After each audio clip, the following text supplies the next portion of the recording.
Vítám vás u dnešního videa a dnešní video bude čtení první kapitoly z knihy Čáry života od Veroniky Roth.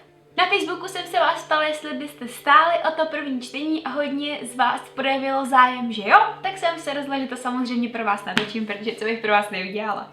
Nejdřív vám teda jako vždycky zezadu přečtu, o čem je celá ta knížka, co tady píšou, a potom se už vrhneme na tu první kapitolu. Takže jdeme na to. Ve světě, kde vládne násilí a právo silnějšího v galaxii, které mnozí trpí, má každý člověk zvláštní dar. Většina dokáže ze svého daru vytěžit to nejlepší, ale Akos a Syra jsou kvůli němu zneužíváni. Syra je sestrou tyrana, jenž vládne celému válečnínskému národu a má dar bolesti, kterou její bratr zneužívá k tyranizování svých nepřátel. Syra však chce být něčím víc než nástrojem v bratrových rukách. Akos pochází z míru milovného národa a je nadevše oddaný rodině. Žiju společně s bratrem zatknou vojáci vyslaní Syrinou rodinou, snaží se jen o jediné, zachránit bratra na úkor vlastního bezpečí. Akos a Syra stojí před rozhodnutím. Pomoci si navzájem a možná přežít nebo přinést jeden druhému neodvratnou zkázu? Tak to bychom měli, o čem je celá ta kniha. A teď bych vám přečetla první kapitolu. A je tady teda ještě takováhle mapička, to vám ukážu. To je dobrý, podle toho se podle mě docela hodně zorientujete, jestli ji budete používat, až ji budete číst, protože ten svět, který Veronika Roth vytvořila, je opravdu úplně nová slova, prostě je to docela na začátku hodně zamotaný, takže vám to doporučuji se na tu mapičku občas mrknout, podle mě to hodně pomáhá. A teď teda už začneme, tady je první část a taky první kapitola, kterou píše Akos. Ve vyprávění těch kapitol se střídá, ale není nějak pravidelně Akos a Syra. A první kapitola, jak už jsem teda řekla, tak patří Akosovi. Mlčenky vždycky rozkvétaly, když přišla nejdelší noc v roce. Celé město oslavovalo okamžik, kdy se poupata rozvinula do sítě rudých květů. Za prvé proto, že mlčenky byly krví jejich národa, a za druhé pomyslel si Akos, aby se lidé nezbláznili z té příšerné zemi. Ten den, o svátku rozvinutí, přišlapoval u dveří v teplém kabátě a čekal, až se ostatní vypraví. Pak vyšel na dvůr, aby se nespotil. Dům Keresetů byl postavený na kruhovém půdorysu kolem velké pece, takže jeho vnější i vnitřní obvodové zdi byly zakřivené, nejspíš pro štěstí. Když otevřel dveře, mrazivý vzduch ho zaštípal do očí. Stáhl si přes ně ochranné brýle, které se okamžitě zamlžily teplem sálejícím z jeho kůže. Rukou v rukavici uchopil pohrabáč a zašťoural s ním pod střížkou pece. Plamence pod ní vypadaly zpočátku jako černé balónky. Teprve třením se rozářily a začaly se třpitit různými barvami podle toho, jaké v ní byly příměsi. Rozhrábl plamence a znovu je nahrnul na hromádku. Rozářily se jasně rudou barvou. Nebyly tady venku proto, aby něco zahřívali nebo osvětlovali. Byly tu jenom jako připomínka proudu.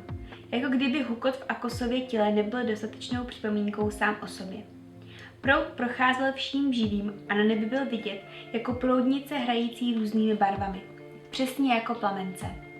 Nebo jako světla kluzáků, které prolétaly nad dvorem a mířily do centra města. Mimozemci si mysleli, že celá jejich planeta je pokrytá sněhem, ale to jenom proto, že na ní nikdy nebyli. Akosův starší bratr Ejech vystrčil hlavu ze dveří. Ty chceš umrznout nebo co? Pojď, máma už je skoro hotová. Jejich matka si do chrámu vždycky vypravovala mnohem déle než zbytek rodiny. Konec konců byla orákulem. Všichni se budou dívat na ní. Akos odložil pohrabáč a vešel dovnitř. Posunul si brýle na čelo a obličejový štít si stáhnul pod bradu. Jeho otec a starší sestra Cisi už stáli u dveří, navlečení do svých nejteplejších kabátů. Byli ze stejného materiálu z kožešiny kutiach, která se nedala obarvit a zůstala navždycky šedobílá, a měli huňaté kapuce. Tak můžeme vyrazit, Akosi? Dobře. Matka už si taky zapínala kabát. Pak se zadívala na otcovi staré boty. Někde tam venku a osehu se prach tvého otce přesýpá sem a tam z toho, jaké máš špinavé boty. Já vím, taky jsem si dal záležet na tom, abych si je pořádně umazal, zašklebil se otec na matku. Dobře, řekla, vlastně skoro zacelikala. Mně se takhle líbí. Tobě se líbí všechno, co se mému otci nelíbilo. To bude tím, že jemu se nelíbilo vůbec nic. Můžeme do kluzáků, dokud je aspoň trochu vyhřátý, zeptal se Ejech rozmrzele. Ode nás čeká u pomníku. Jejich matka si upravila kabát a přetáhla si přes obličej štít.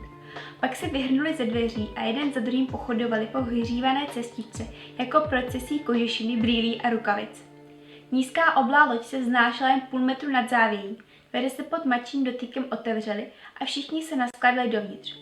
Jen Akos se museli Cisi a Eich vytáhnout nahoru za ruce, protože byl moc malý.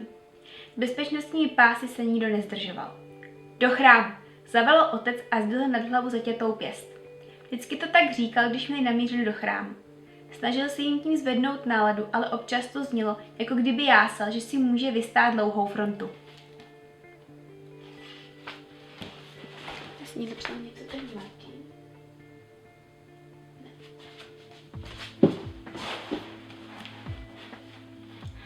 Kéž bychom mohli všechno tohle nadšení stáčet do lahví a prodávat po celém Tuhve. Většinu z nich vídám pouze jednou do roka a to jen proto, že na mě čeká pohoštění, postěžovala si matka a skepticky se usmála. Tak vidíš, že víš jak na to, ozval se Eich. Láky je na jídlo celý rok. Ty mudrlante, zasmála se matka a palcem se dotkla tlačítka zapalování. Kluzák se s nimi vznesl a vystřelil kupředu, takže se svalili jeden na druhého. Eich se rozesmál a ostočil od sebe Akose. V dálce před nimi se mihotala světla Hesy. Město se rozkládalo na úbočích kopce, vojenská základa na jeho úpatí, chrám na samotném vrcholku a všechno ostatní mezi nimi. Chrám, kam měli namířeno, byl velkou kamennou stavbou s klenbou tvořenou stovkami tabulí z barevného skla. Když na něj posvítilo slunce, rozářil se vrcholek Hesy jako oranžový květ, jenže to se stávalo jen zřídka. Kluzák stoupal nad úbočím kopce nad střechami kamenné Hesy, města stejně starého jako planeta jejich národa Tuhve, jak ji nazývali všichni, kromě jejich nepřátel, protože to slovo bylo tak kluské, že by si na ně mimozemci zauzlovali jazyk. Půlka úzkých domů mizela pod závějemi. Skoro všechny už byly prázdné. Dnes v noci budou všichni v chrámu. Viděla jsi dneska něco zajímavého? Zeptal se otec matky, když se s kluzákem vyhýbal zvlášť vysokému větroměru, který vyčníval nad střechami. Točil se kolem dokola. Akos podle tónu otcova hlasu pochopil, že se matky ptá na její vidiny. Na každé planetě ve vesmíru žila 3 orákula, jedno přicházející, jedno sedící a jedno odcházející. Akos pořádně nevěděl, co to znamená. Věděl jen to, že proud jeho matce našeptává, co se v budoucnosti stane a každý druhý, koho potkají, se na ní dívá s posvátnou úctou. Mám pocit, že jsem nedávno viděla tvou sestru, začala matka, ale pochybuju, že by to chtěla slyšet. Jenom mám pocit, že bychom se k budoucnosti měli chovat s náležitou úctou. Matka se postupně zadívala na Akose, Eiha a Cisi. Tohle je asi můj trest za to, že jsem se provdala do vojenské rodiny, řekla nakonec. Chcete, aby všechno podléhalo kontrole, dokonce i můj dar proudu. Dovolím si připomenout, že já se vykašlal na rodinné tradice a místo důstojníka jsem se stal farmářem, řekl otec. A moje sestra tím vůbec nic nemyslí, jenom je z toho všeho trochu nervózní. Přikývla matka, jako by chtěla naznačit, že tomu ani trochu nevěří. Cisi se začala broukat melodii, která Akosovi byla povědomá, ale nemohl si vzpomenout, odkud ji zná. Jeho sestra se dívala ven z okénka a výměnu názorů mezi rodiči vůbec nevnímala. O chvilku později oba zmlkli a kabinou se neslo jen její broukání. Cisi je prostě svá, říkával jejich otec, jen taky něco nerozhodí. Chrám byl zvenčí i zevnitř nasvícený, nad klenutým vchodem visely provazy s lucerníčkami ne většími než Akosova pěst. Všude kolem byly kluzáky, oblá břicha zdobená pruhy barevného světla. Některé už parkovaly v loučcích na úbočí kopce, jiné ještě poletovaly kolem vysoké kupole a hledali volné místo. Jejich matka znala chrám do posledního zákoutí a tak otce nasměrovala k nenápadnému výklenku vedle refektáře a svižným krokem je zavedla k bočním dveřím, ze které musela zabrat oběma rukama. Prošli temnou kamennou chodbou po kobercích tak prošlapaných, že skrz ně byla vidět podlaha a minulý nízký, svíčkami osvětlený pomník na památku Tuvesanů, kteří zahynuli během invaze šotetů, ještě než se Akos narodil. Když míjeli pomník, zpomalil a zadíval se do mihotavého světla svíček. A jeho zadu popadl za ramena, až Akos vyjekl leknutím. Pak mu hned došlo, že ho bratr jen tak straší a začervenal se. A Jech se rozesmál. I v tomhle šeru vidím, že jsi rudý až za ušima. Sklapni, odsekl Akos. Ejehu, pokárala matka staršího bratra. Neho! Říkávala to stále dokola a Kos měl pocit, jako by se pořád kvůli něčemu červenal. Vždyť to byl jenom vtip. Prošli do nitra budovy, před sálem proroctví se hromadily davy lidí. Všichni si zouvali vnější obuv, svlékali kabáty, načechrávali vlasy splihlé pod kapucí, dýchali do dlaní, aby zahřáli zmrzlé prsty. Keresetové naskladili své kabáty, brýle, rukavice, boty a obličejové štíty do temného výklenku přímo pod fialově zbarveným oknem, které bylo označené tuveským znakem pro proud. Zrovna když se otáčeli zpátky k sálu proroctví, zaslechl Akos povědomý hlas. Ej! Ori Rednalis a Jehova nejlepší přítelkyně se k ním řítila chodbou. Byla vysoká, ale vypadala neohrabaně, jako by jí kolena lokty vlály stejně své hlavě jako rozcuchané vlasy. Akos ji ještě nikdy neviděl ve slavnostních šatech, ale dnes si na sobě měla. Šaty z těžké purpurové látky s knoflíky na ramenou, jako slavnostní vojenská uniforma. Ori měla klouby na prstech rudé od mrazu. Doběhla až k Ejehovi a zůstala stát před ním. Tady si, už jsem si od tetičky dvakrát musela vyslechnout přednášku o shromáždění a mám pocit, že jestli mi to začne vykládat po třetí, tak mi vybouchne hlava. Akos už také jednou slyšel, jak se Orina tetička rozčiluje, že shromáždění vládnoucí celé galaxii vidí tu jen zdroje ledokvítí a zlehčuje útoky šotetů, o kterých mluví jako o občanských nepokojích. Měla pravdu, ale stejně mu nebylo příjemné poslouchat, jak pořád dokola omílá to samé a taky nevěděl, co na to říct. Ori pokračovala. Zdravím Aosehu, Sifo, Cisi a Kosi. Krásné rozvinutí. Tak jdeme, ej. To všechno stihla na jeden nádech, takže se nikdo jí nezmohl na odpověď. Ejek se ohlédl na otce, ale ten jenom mávl rukou. Tak běž, uvidíme se později. A jestli tě uvidíme s dýmkou v puse, jako se to stalo loni, dodala matka přísně, tak zatrž sníž, co v ní bude. Ejek přimhouřil oči. Nikdy se za nic nezastyděl, nikdy nezrudnul. Dokonce ani ve škole, když si ho ostatní dobírali kvůli jeho hlasu, měl vyšší hlas než ostatní kluci, anebo kvůli tomu, že je z bohaté rodiny, což tady v Hese taky nikomu na oblibě zrovna nepřidalo. Ani je nerozčiloval. Měl jednoduše dar některé věci pouštět z hlavy a nevnímat je, dokud sám nechtěl. Vzal Akose za loket a vláčel ho za Ori. Cisi s nimi nešla, zůstala s rodiči jako vždycky. Ejech a Akos uháněli za Ori do sálu proroctví. Ori se zarazila a vytřeštila oči. Když Akos spatřil, co je uvnitř čekalo, zalapal po dechu. Na provazech zavěšených od vrcholku kupole až ke vnějším stěnám visely stovky lucerníček, poprášených pilem mlčenek, který jim dodal rudou barvu, takže se nad jejich hlavami rozkládala zářící rudá nebesa. I Ejehovi zuby zářily rudými odlesky, když se na Akose usmíval. Ve středu sálu, na místě, které obvykle bývalo prázdné, stál ledový blok silný skoro 2 metry. Byly v něm tucty zavřených poupat mlčenek těsně před rozvinutím.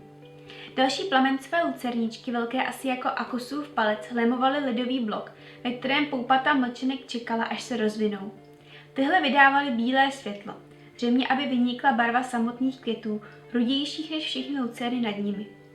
Někteří lidé říkali, že jsou rudé jako krev. Všude kolem postávali lidé ve slavnostních šatech, v dlouhých róbách, které zahalily vše kromě hlavy a rukou a spínali se ozdobnými skleněnými knoflíky různých barev. V pátech po kolena s počívkou z jemné eltí kožešiny a v šálách na 2krát umotaných kolem krku. Všude samé tmavé, syté barvy, na rozdíl od svrchních kabátů, žádná šedá ani bílá. Akos měl na sobě obnošený tmavě zelený kabát po Ejehovi, který mu ještě byl trochu velký, a Ejeh měl nový hnědý. Ori zamířila rovnou k občerstvení. Právě tam stála její tetička, která s kyselou tváří rozdávala talířky kolem jdoucím. Ale na Ori se ani nepodívala. Akos měl pocit, že Ori svou tetu a strýčka nemá ráda a nejspíš proto poslední dobou prakticky žila u keresetů. Co se stalo s jejími rodiči, nevěděl. Ejech si vzal rohlík a zakousl se do něj tak hladově, až se málem udusil drobky. Dávej si pozor, řekl mu Akos. Udušení pečivem se nepovažuje za důstojnou smrt.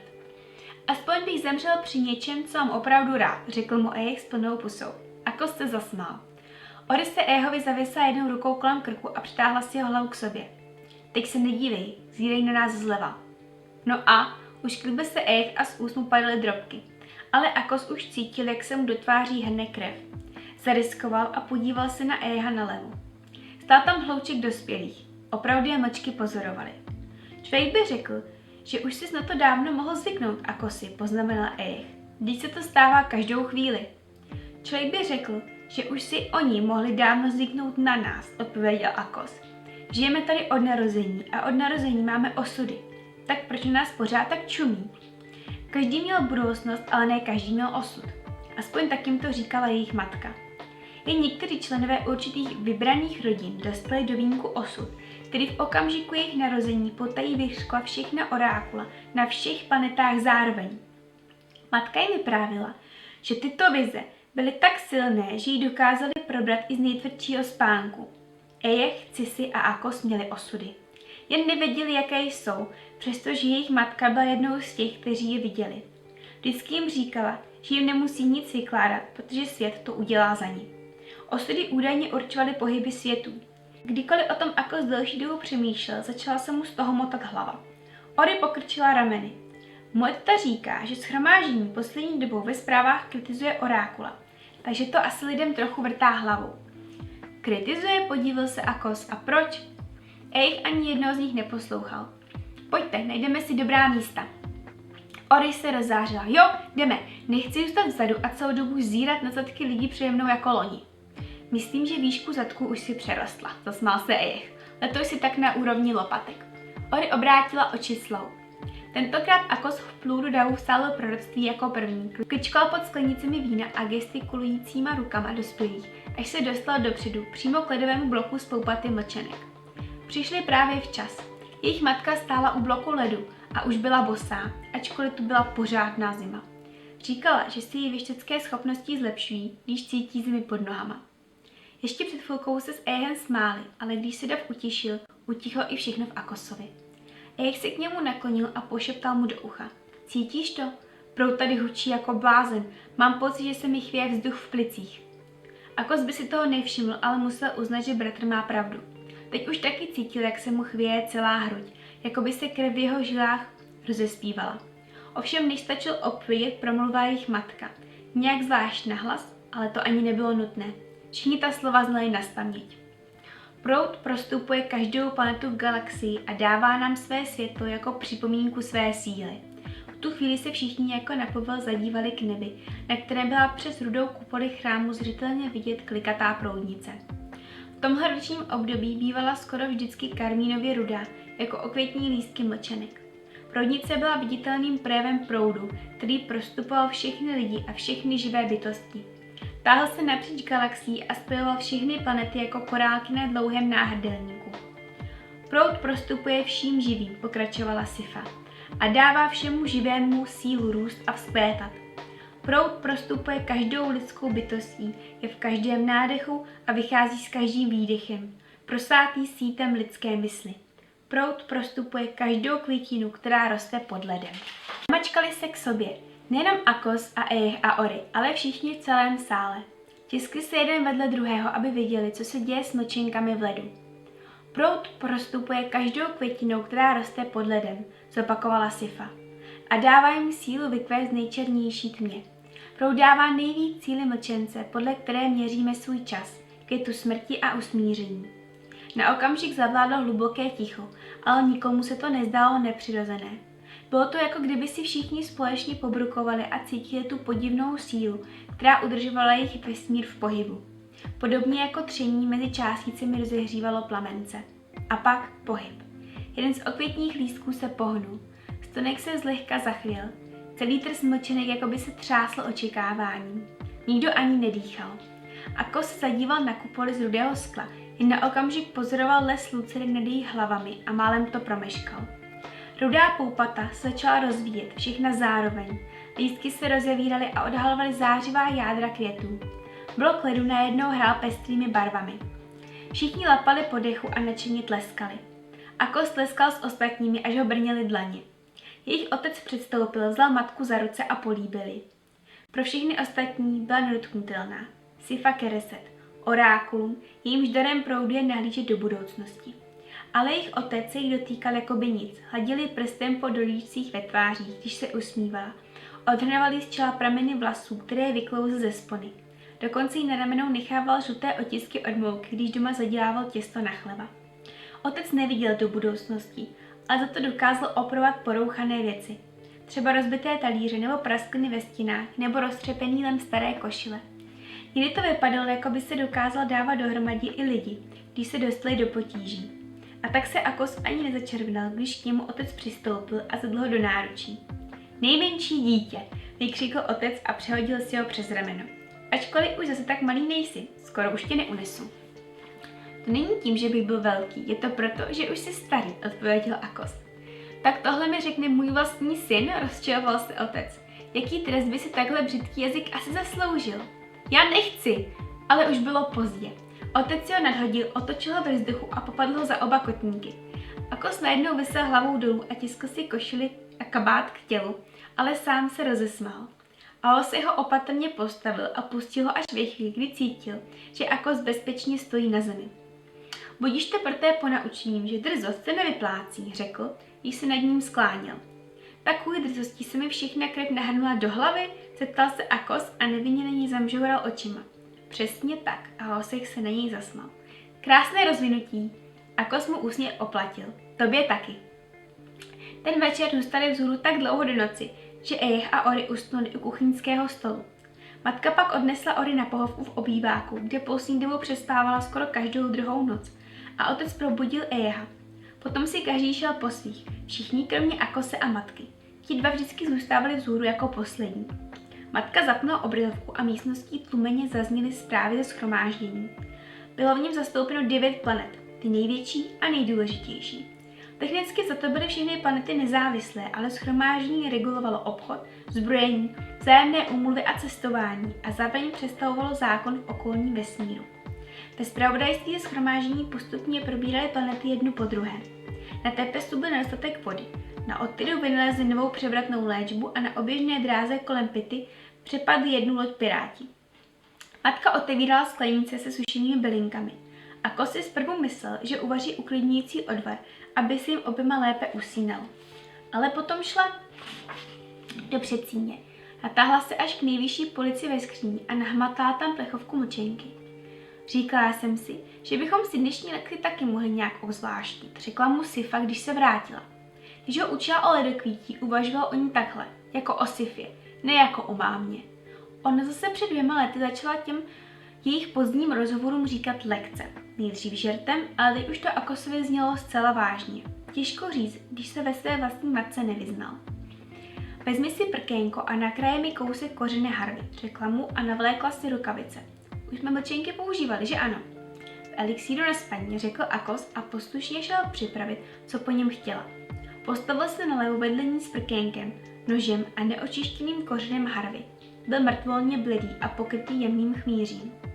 A v tom osvěžujícím koktejlu dodala. Mám pocit, že jsem ti říkala, že ho jednou určitě využiješ na večírcích, až budeš starší. Ano, přikývl Akos, i tehdy jsi říkala, až budeš starší. Maličko si jí zkroutil koutek úst, ale to bylo v jejím případě to nejlepší, na co se zmohla. Ty samé přísady, které tvoje starší já možná jednou použije k osvěžení, se ovšem dají použít i k přípravě jedu, řekla s vážnou tváří. Stačí jen zdvojnásobit dávku mlčenky a na polovinu snížit dávku harvy, rozumíš? Ale proč, začal Akos, ovšem než se stačil zeptat, ona už byla duchem jinde. Takže, řekla a na své vlastní prkénko sklepla k okvětní lístek mlčenky. Pořád byl rudý, ale zkroucený a dlouhý asi jen jako její palec. Co se ti dnes večer honí hlavou? Nic, řekl Akos rychle. Možná to, jak na nás lidé na rozvinutí zírali. Jsou tak fascinovaní těmi, kteří byli osudem předurčeni.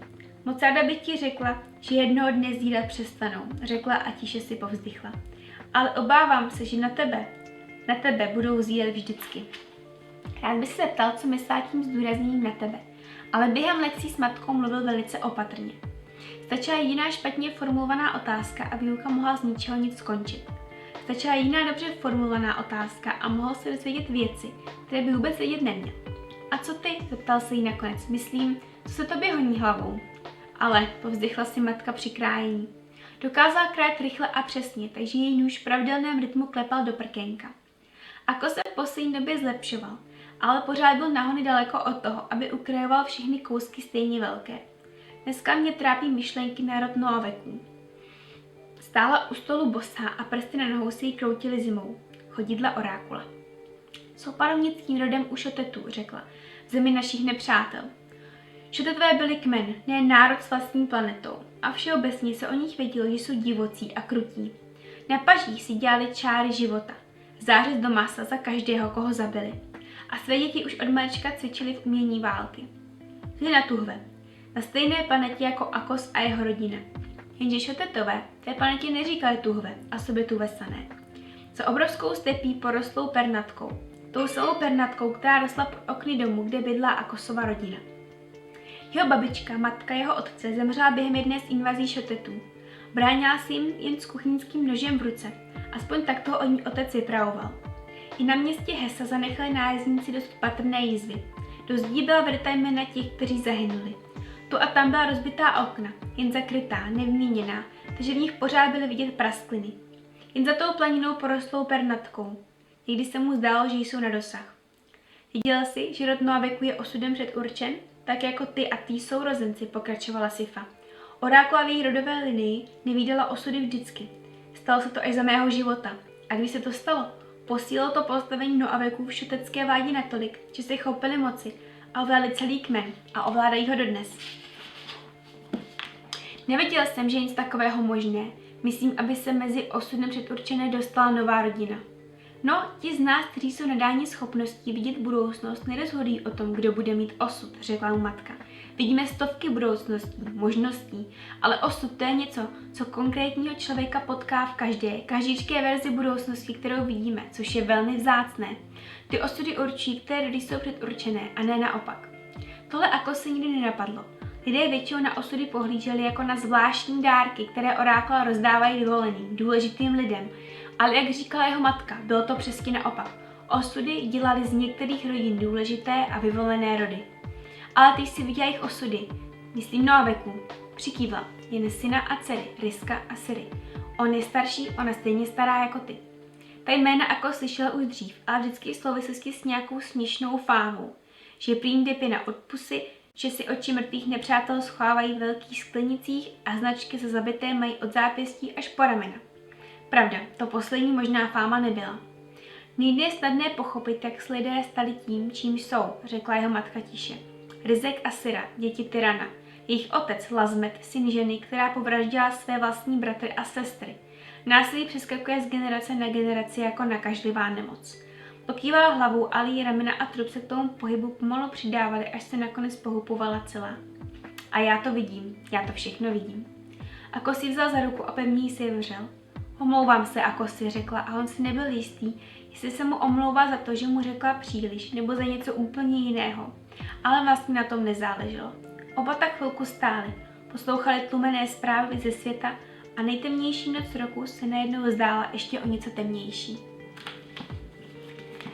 Tak to byla první kapitola, poměrně dlouhá, z knížky Čáry života. Já doufám, že se vám to čtení zase líbilo, že vás to třeba inspiruje k tomu, že tu knížku si taky budete chtít přečíst. Podle mě opravdu stojí za to, takže bych neváhala a pustila bych se do ní. A to už je teda pro tohle video úplně všechno, mějte se moc hezky a uvidíme se zase u nějakého dalšího čtení, recenze anebo něčeho podobného. Ahoj!